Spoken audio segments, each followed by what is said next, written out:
Shut your face. We speak the truth here. We only like to talk about the truth. Real life, nitty gritty shit, okay? We don't like lies. We don't like liars. We like the real deal. And we also talk to some really cool people. So thanks for listening. Check us out on our Patreon and hit that follow button.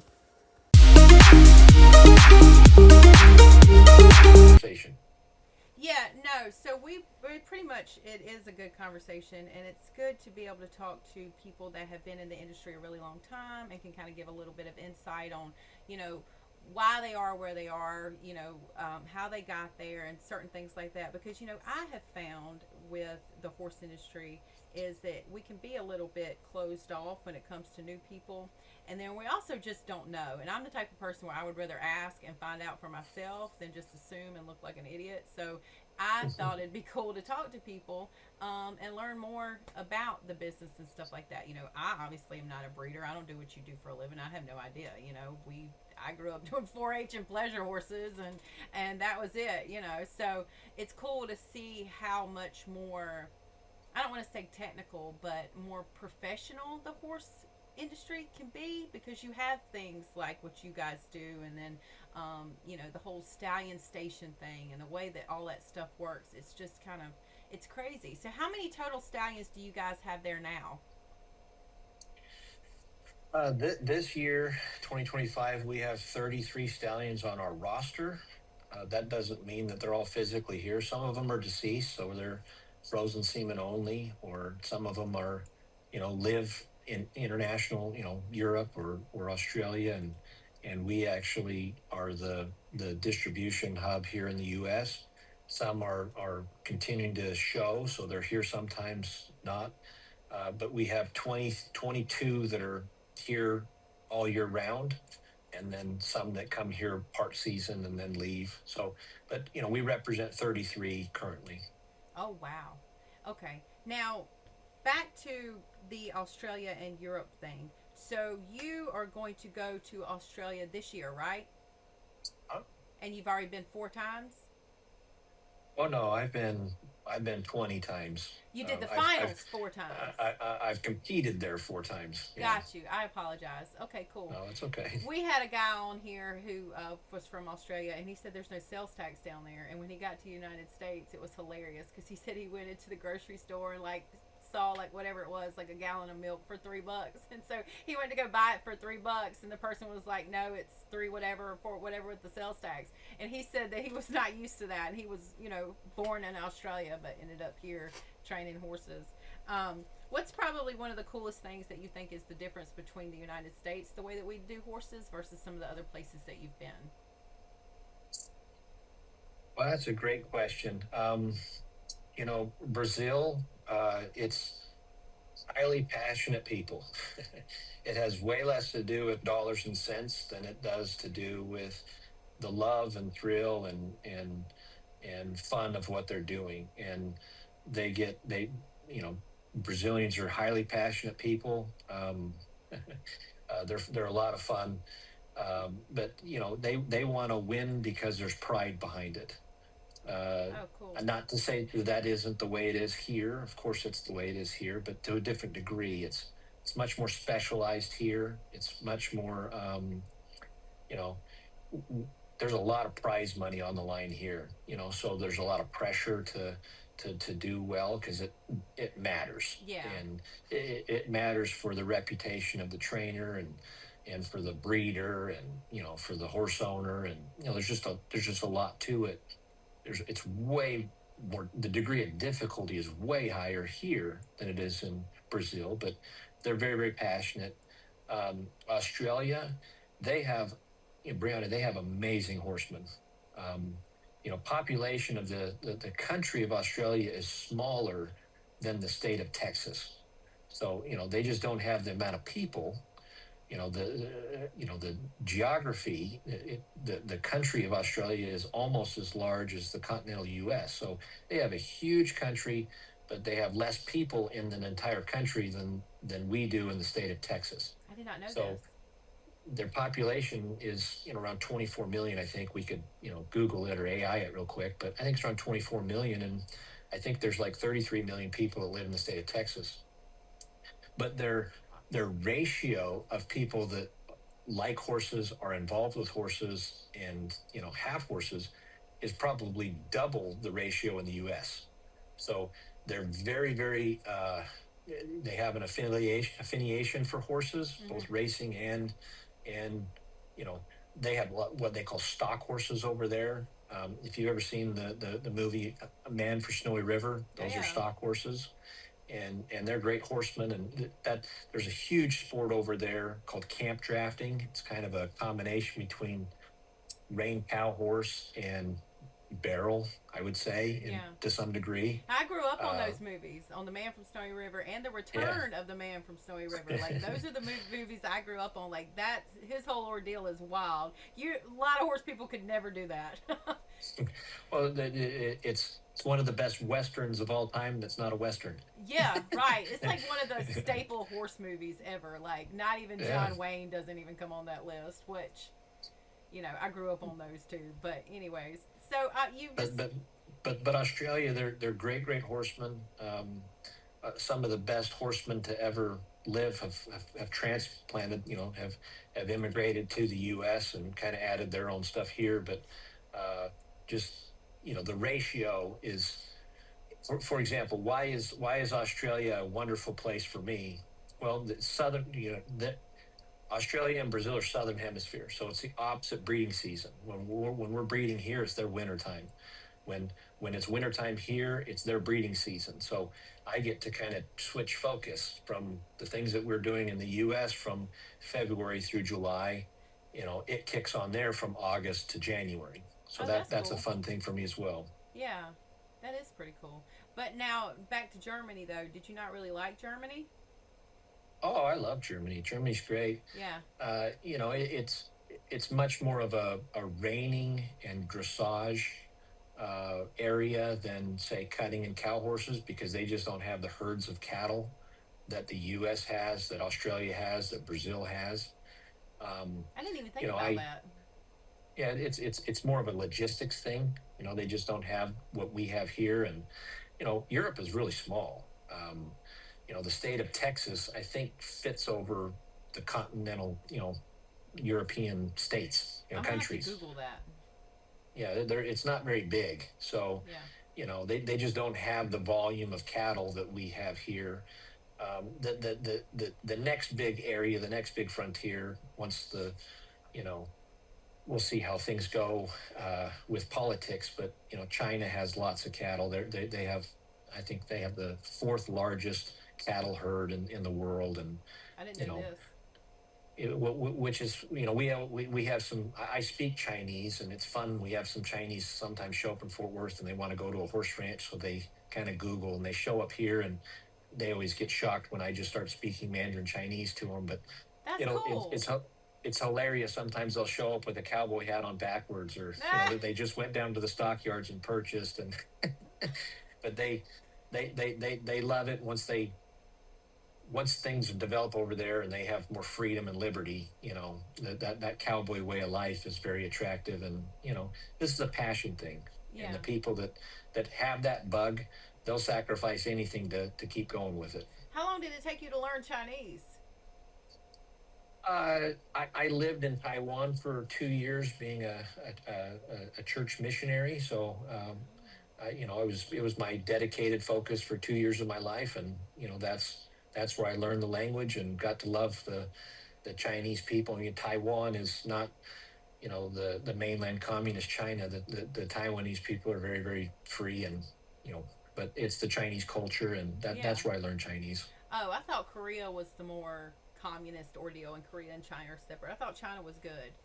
They're not communist, I don't are know. they? This is Taiwan, not Korea. No, China is definitely communist. Oh, okay. I don't Oh know yeah. this. Obviously, I don't know. I'm gonna have to Google this. This is way over my head. I had no idea. I think that's cool though. To like, I don't know. I think like what we were talking about earlier. It's cool to kind of listen to other people that look outside of what we're used to in the United States. Like we were talking about how, things are. I don't want to say spoiled, but I think the United States horse market and industry is spoiled compared to some of the other places. You know, like we were talking about with Brazil, the way that Brazil does barrel races down there is insane. Like it was blowing people's mind when this girl posted it on the Facebook. They were like, "That would never fly here. We would never do that here." Like they Oh, do. I rode one in Brazil. I mean, it was a ball. Yeah, It's as much fun as I've had riding a horse. but they had to weigh in. Like the rider can't be a certain weight, the Yes. horse has to be a certain weight. They have to check in with the bits. They have to do all this kind of stuff, and I just think it's wild because whereas the United States they don't do that. We literally had a hissy fit when the whole they were gonna put in the law with the whole Western justice thing was fighting it in the law. And I had an episode with a girl that's in horse racing. She's like, we do that already. Like we already, they have to write down everything that they give their horses, all types of stuff. Everything's regulated. You have to have a license to be a horse trainer. And it's like, you know, why don't they apply that same thing throughout the whole industry? You know, like, Well, there's again, Brianna. There's pros and cons. Pros is it standardizes things. Cons, it limits some people's ability to participate. It also, kind of alienates a certain group of people. Maybe they economically they can't afford to do those things. It makes the people that have, might be able to have less competition than. So there's just pros and cons. I see it both ways, and I'm a I'm a laissez-faire, liberty-loving capitalist, but I also understand that you have to have rules of the game so that it can be made fair and free for everyone. yeah. No, I agree with you. I think you should. I think capitalism is like you have to have money for the world to go around. Like it's just it's the way Well, it works. money's life. Well, I think it's just a matter of a morality. Like you can't let it affect. Like people get into certain things like that, but you have to have money. Like you have to have Sure. money to have the world go round. So I'm all for that. If you can make on it, go for it. Um, I wanted to ask you too. When did you said about how you grew up with your parents? They did race horses, et cetera, et cetera, et cetera, and then you ended up in Texas. When did you kind of just know that this was for you? Because you do have a lot of kids that are raised around it. They're like, the horses is not for me. When did you kind of just say, okay, this is for me. This is for me. I'm going to keep this going. Yeah, it certainly wasn't when I was growing up. I I I wanted to go be a football player. I wanted to go do all those kinds of things. Going to Taiwan that I mentioned to you, and speaking Chinese when I went home and went to college and whatnot. I thought I was going to go do some kind of international business trade of some kind, go to business school.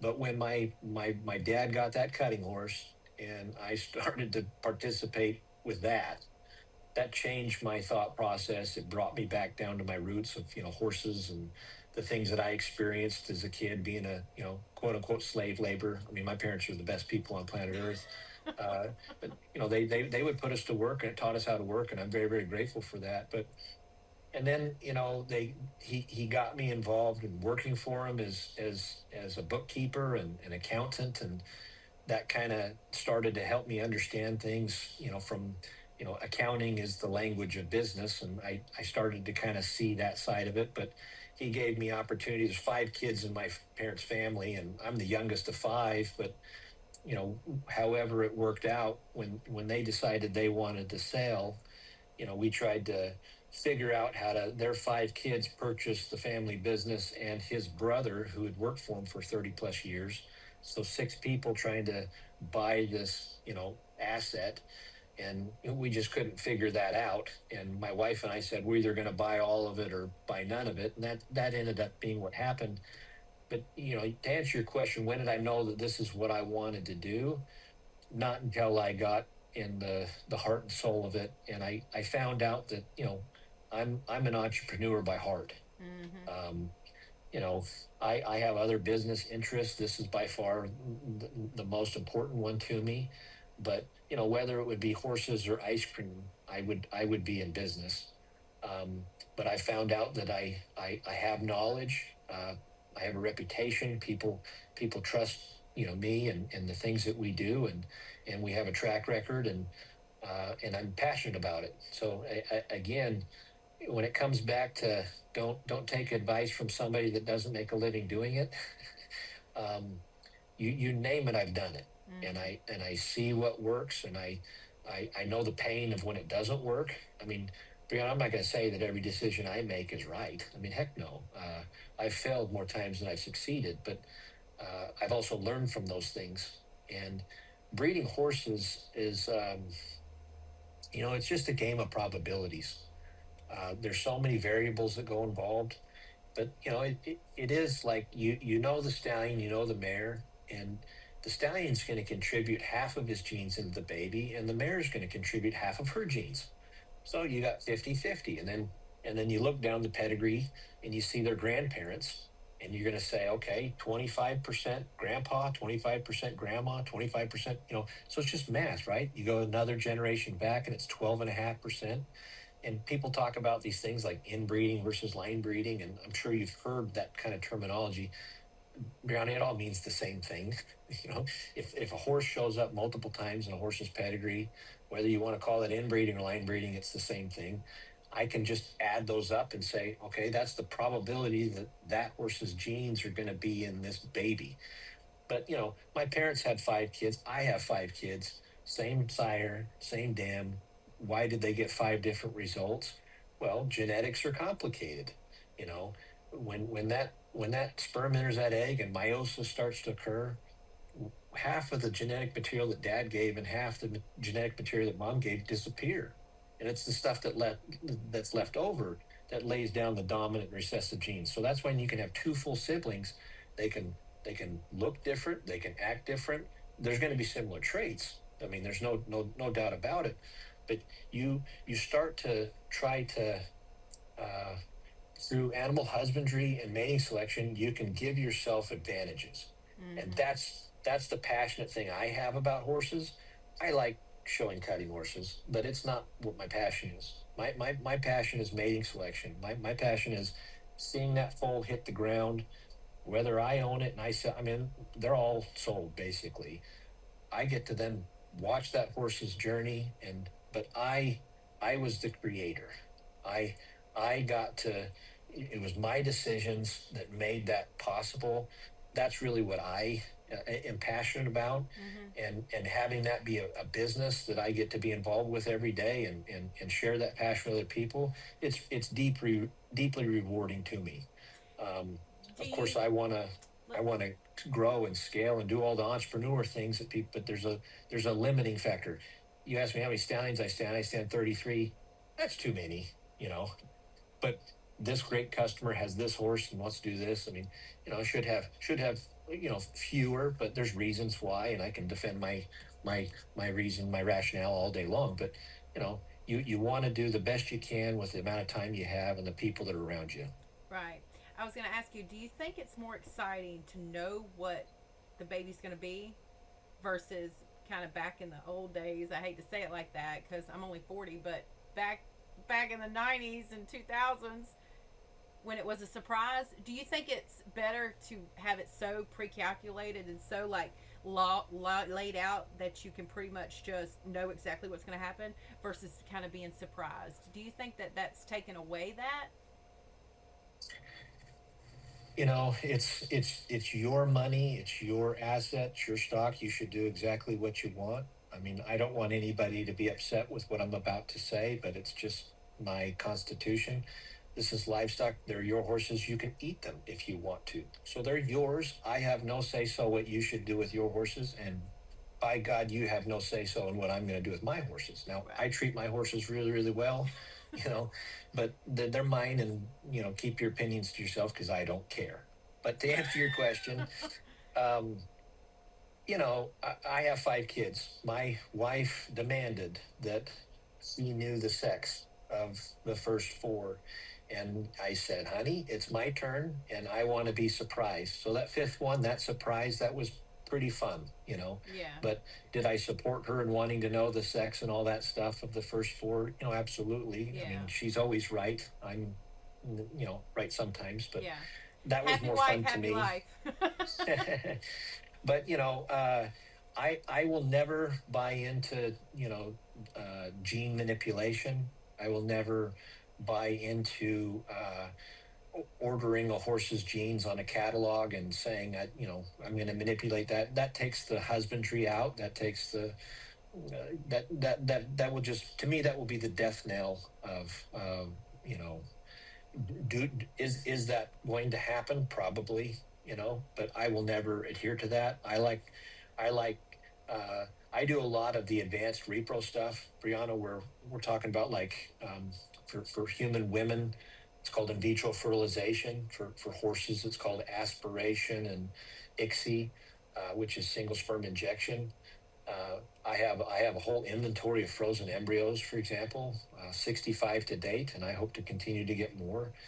But that provides me economic options. Not necessarily I want to hit the world with volume. So there's reasons why I do what I do.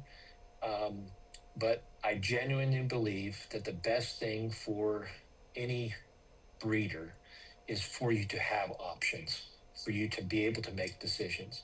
I mean, I can have three full siblings hit the ground in one breeding season, Brianna, and have three different results. So it isn't all calculated, it isn't all known. To give you an example, I have a very good cross that has worked consistently over the years that I continue to do. Same stallion, the same mare. I do embryo transfers, so it's not just a single baby that dam is having, but this cross works every time. And I've now had probably six babies that are all different sex, different color, you know. So there's a lot of variety, even though when they're full siblings. Yeah. I guess. This Yeah. year I had a 5% chance on that cross to have a black foal, and I had a black foal, and that's pretty unique. Yeah, no, it's great. That's what I'm saying is, do you think it's helped the industry or hurt the industry that you can literally just call them up and be like, all right, well, I want this, this, and this versus the, I guess, the magic of having a little bit of mystery to it? Because, I mean, Yeah, to answer your question, I'm a hybrid of those two worlds. yeah, I want to give people options, but I'm not into taking it the full spectrum of, hey, I want to manipulate the embryo to make sure I get a palomino. yeah. You know, I I didn't even know you could do this. So I don't, I mean, when you talk about that, like, I had no idea you could actually do that. I mean, I thought oh, that would be an, you an know, ethical thing. it's coming, it's coming. Yeah, that might be an ethical thing as far as like what you're talking about, because I don't know anything about it, but I would foresee that to be there might be some lines that should probably be left alone. But I don't know. Again, it's not my business; it's your business. Um, Now, I did want to ask you where, obviously you guys are in other countries and you do have 33 stallions there. What goals do you have for your business, in the next year or two, or maybe in the next 5, 10 years? Where would you like to see your business continue to grow and succeed at? That is a great question. Um, I'm not a goal guy. I do my best every single day and let the consequences follow kind of a person. So, That's a good way of putting um, it. I uh, where do I want to be? I want to be in business. I want to have success in all ways that success can be measured, as far as, you know, uh, good cash flow for my business and sanity that way. I'd love to see our our clients win, whether that's through, breeding quality mares for their stallion, or their stallion's offspring out there competing and doing well. The customers that we service here with a full-time horse trainer, and his clients go out and do well. For example, just last month we had a 13-year-old young man go to his very first aged event here in Fort Worth, Texas, Will Rogers Coliseum, and he made his first finals, and he got a big shiny belt buckle, and you're seeing this young man smile from ear to ear, and that's quite the accomplishment. I wasn't. It's not my horse. I'm not his father. I had no economic involvement other than I employed the horse trainer that got the horse, to the show and trained it. So But y'all have a you don't horse know. trainer there? Oh yeah, So you're yeah, not just a yeah. breeding facility. No, no. We there's a lot of nuances to what we do. Yeah, Christian Oh, Miller, he's resident trainer here. He won the world last year. He won the world championship. Hauled for the world. He's the youngest horse trainer in history to do it, and He's a great horse trainer, great That's man, and cool. I mean he's been with me for I think for 7 years now. I didn't know that. That's really cool. No, that's great But because see, I got a lot of joy at a watching that happen, and I was a little part of it. yeah, yeah, So it's things like that. Uh, I had a client come in, and he hauled some mares in for breeding, and we visited for an hour, and he's like my brother. We've been doing business a long time, and just hearing about his situation and his life, and you know uh, that didn't put any more money in my bank account, but that sure was gratifying, and meant a lot to me that we got to have that time together. yeah. Do you think that Yellowstone being off the air is going to affect business in any way, shape, or form? Not necessarily your business, but I mean in general, like the industry in general. Do you think, like what we were talking about, having that effect, bring it up? Do you think we're going to see effects with it going off of the air? It's that's a complex thing. I think the general economy will have more to do with people breeding horses, owning horses, Yeah. and competing horses than any TV show.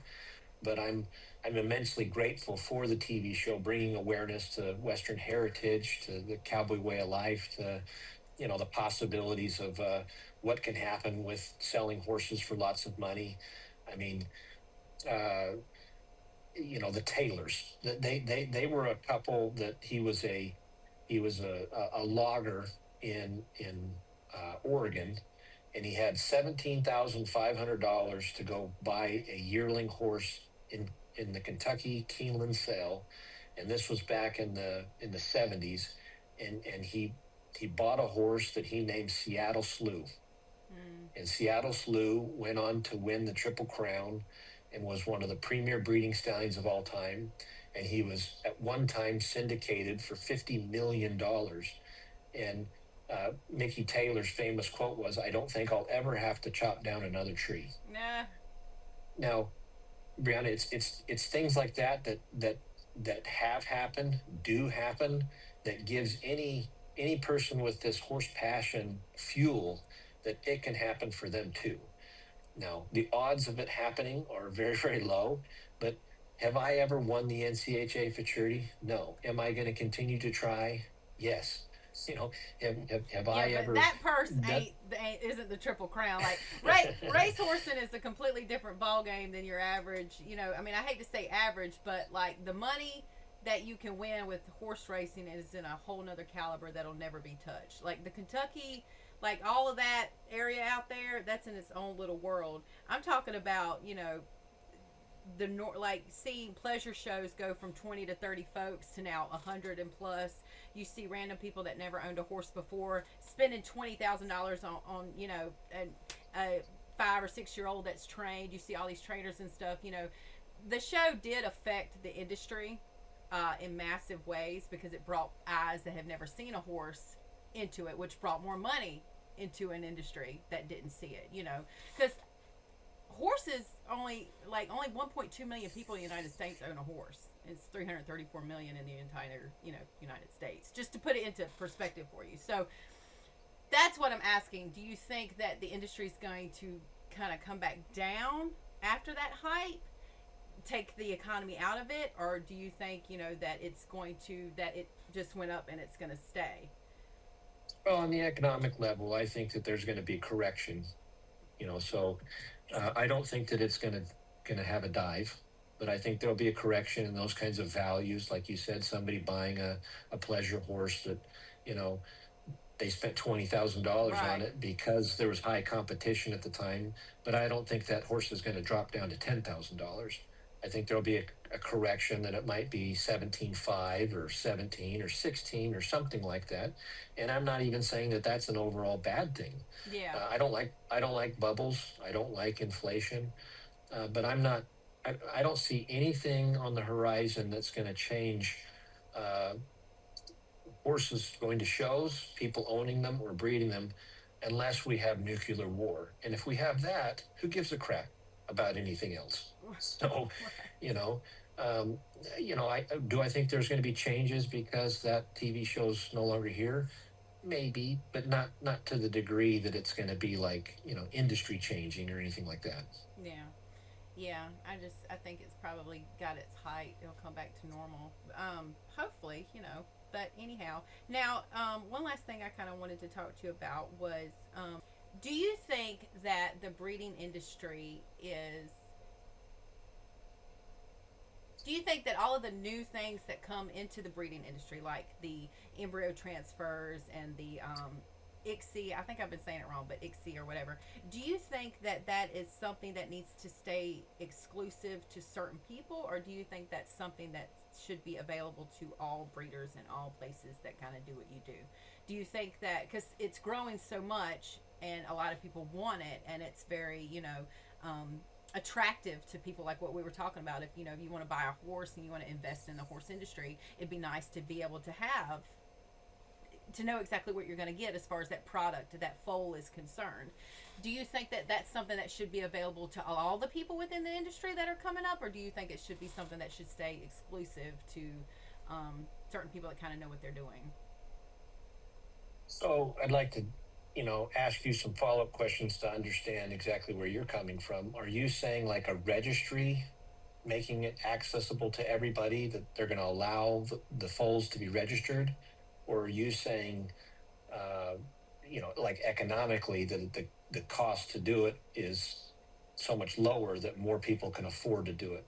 Trying to understand where your question is coming from. For people to be able to just do it, I guess. Because I guess it's nice that you can kind of go in and manipulate a breeding, or not manipulate, but well, put together what you want to get a foal out of it, or to get whatever product that you're selling, because that is what it is. If I called you up and said, hey, I want a reiner and I want him to look like this, and this is what I want to be able to happen with my horse. Your job essentially is to pull out your books and go, okay, well, I think this and this is going to get you that baby. Okay, Mhm. the ability to do that with like embryo transfer and let's say that it is during the winter time and you've got to do this and you got to get a recip mare and you got to do all this kind of stuff that you guys got to do to make it happen. Do you think that that should be available to everybody as far as, I guess, cost is concerned, but also just anybody that wanted to do that as a business, you know, versus it being kind of exclusive to just certain places? Because there's only certain places that offer that now, probably a handful of places. Do you foresee it being Yeah, I something mean, that's I think that it should be available to everyone that wants to do it. And I think that it currently is. I mean, there's no reason that somebody that doesn't want to do it can't do it in America. There's no reason that someone doesn't want to provide those services can't provide those services in America. The only licensing that's involved is veterinary license. And as long as you feel like your veterinarian or the service provider that has that license has the qualifications and the knowledge and expertise to be able to perform that procedure, and you have the capital, the cash to be able to afford to do it, have at it. But it's so specialized. It's, uh, it's you don't want to pay somebody to earn their education doing it. You want to make sure you're paying a professional that has experience and success doing it. For example, let's say, Brianna, you wanted to come to Buffalo Ranch here and you had a mare and you wanted to aspirate her and do single sperm injection, that ICSI procedure with stallions that we have here. And you were fortunate enough to get 10 frozen embryos in the off season. Your mare wasn't even in cycle. She's a show horse. You don't want to have her carrying a foal because you want to continue competing on her. But you got these 10 frozen embryos that you get to use in the future whenever you want to. And let's just say that next breeding season, you had two of your own surrogate mares, recipient mares, we call them, that you want to unthaw those frozen embryos and transfer them into this surrogate mare. And the surrogate mare carries that foal to term, foals out the baby. And you got to have your cake by having a show mare and a brood mare at the same time and eat it too. Have your cake and eat it too, to do two things at once. And you wanted to do that, you should be able to do that. mm-hmm. But 10 frozen embryos, what is their value? Their value is zero. They're not worth anything. Babies are worth money. A frozen embryo has no intrinsic value. So making sure you I've seen have them the right sell. What do you mean? there you can't do anything with a frozen embryo. You can't ride it. Well, no, I You mean can't people have feed it. bought them though. Oh, sure, but that's just gambling. I mean, Yeah. they're not. They can't even insure that those embryos. You can insure a pregnancy. Mm-hmm. We call that in utero. Mm-hmm. We call that pro-foal insurance. But what I'm getting at is that you want to make sure that you're aligning yourself, you're employing professionals that they can take that frozen embryo unthought, which is science, which there's a lot to it. You don't go put it in the microwave and unthawed. You know, that would be bad. Don't ever do that. But you unthought, and you have to make sure the timing is perfect for this recipient mare to go transfer that embryo. That's not 100% guarantee that mare's going to get pregnant. You just made me think about a story. So, I grew up around horses ever since I was 3 years old, and we had my mare who lived to be 30 years old. Now, back in the 90s, the veterinary technology was nowhere near what it is now. Um, she and we bred her. We tried to breed her a couple of times. We had a lot of our own babies here. And anyways, we bred her and she lost it. Well, this stud obviously had a guarantee. He was down at the beach. And so we bred her again. She was having twins. And of course, we had the vet out here. We did all that normal stuff like you're supposed to do. We did the x-rays and the ultrasounds and all that kind of stuff. And luckily, knock on wood, this was, again, back in the 90s, you didn't have twins. Like, you had to kill one of them. That was the procedure back then. We call Luckily, pinching, but yep, yes. yep. Luckily, she had them, and they were dead when she had them, but she lived, thank God. And of course, we donated the bodies to state. I'm in North Carolina. We sent them to North Carolina State when it happened. We did not try anymore. We said, this ain't what we're trying to do in life. You know, we're just trying to have fun. But it's funny to see just how much the technology has grown from that type of situation where you literally, we had nothing. We could do nothing. What could you do? To Yeah. now, you take embryos and you can literally buy them and go put them in a mare if you want to. Yes. Um, Yeah. I think my question was, and I apologize, I didn't mean to confuse you, is I didn't know that you have to be a vet to do that stuff. I thought that you stallion stations were offered that service there. So you just house the stallions, and then if I call you up and go, hey, you know, I want to buy a baby or whatever, you have to send me to a vet to do the processes. You guys don't do that in house, right? Oh, no, we do it in house, but it's done by a veterinarian. Okay, that's the clicker to the whole question. For some reason, I thought that this process, all of these new breeding processes, like, you know, the transfer, all of that, everything that you keep talking about, I thought that you guys did that at the stallion stations. Like, that's what was a part of your service. But I could just call up any vet and they can do it. Well, I mean, it goes much deeper than that, Brianna. Yeah. You can do whatever you want to your own horse. Yeah. You can do the procedure, but you can't No. legally do it to somebody else's horse. There's too much liability and it's against the law. Yeah. So we do that here, but a veterinarian comes in and does it here. Okay, that's what. Right, because you have to look at it from the veterinarian's point of view. They don't want to go to everybody's. They'd rather just go to one. I mean, why is this is a terrible analogy, but I'm going to say it anyways. Walmart's very, very successful because all of the vendors have one place to go to sell their product. It's much, much more difficult for all those vendors to sell their products by themselves. Yeah. Right? Yeah. So a stallion station is kind of like that, where we're a network, we're a hub that does all these other benefits for people. So that's why we do it here, because it's much easier to facilitate 10 different mare owners bringing their mare to one facility to do it than the veterinarian going to 10 different locations. Okay. You see what I mean? That answers the question. So you just have a Yeah, vet but- that comes in. Yeah. Yeah. I mean, I employ vets, and We have vets that do. A veterinarian is a lot like a an attorney. You have a tax attorney, you have a criminal attorney, you have you don't if you're, heaven forbid, you're ever on a murder trial, you're not going to hire your estate planning attorney to come defend you. they're they're not going to know what to do. You have veterinarians that are very, very good at sports medicine and making sure a horse stays sound. You have reproduction veterinarians. You have internal medicine veterinarians that, for horse colics. And then you have general practice veterinarians. They're kind of like a general practice doctor that, they can do a little bit of everything, but they're not specialized in anything. Right. Yeah. Okay. So that answers my question. It's a reproductive specialist veterinarian that kind of Oh, does yeah. that type of Yeah. stuff. You can't just call up your normal vet and do it. No, And you guys are there to offer that service to somebody like me. that wants to do it. Yeah. Yeah. That's For some people, Brianna, it makes perfect sense. And for other people, it makes no sense. I mean, I make a living breeding horses, but if somebody, there's three, we main things that somebody needs to look at when they're breeding a horse.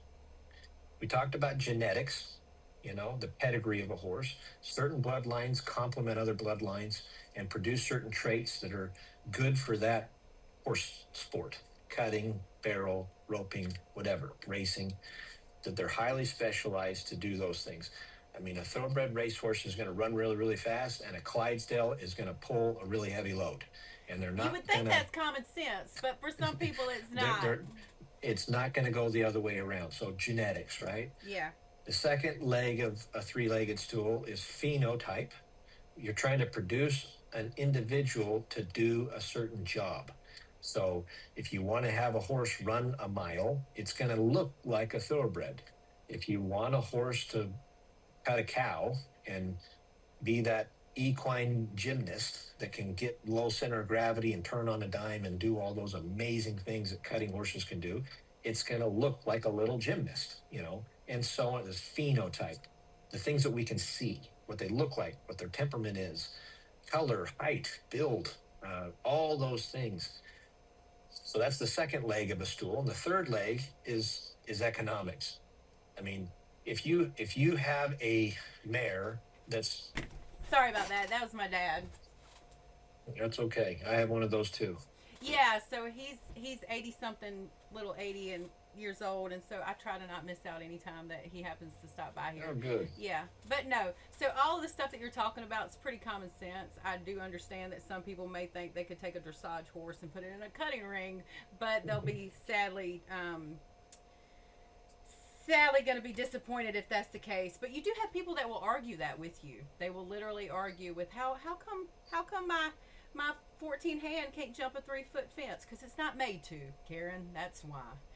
But anyhow, yes, the three legs of breeding and the things. There's that you're also a gonna reason get. why their kid isn't, playing in the NFL because he's not good enough. Exactly. So Yeah, yeah. I have had those types of conversations before with people.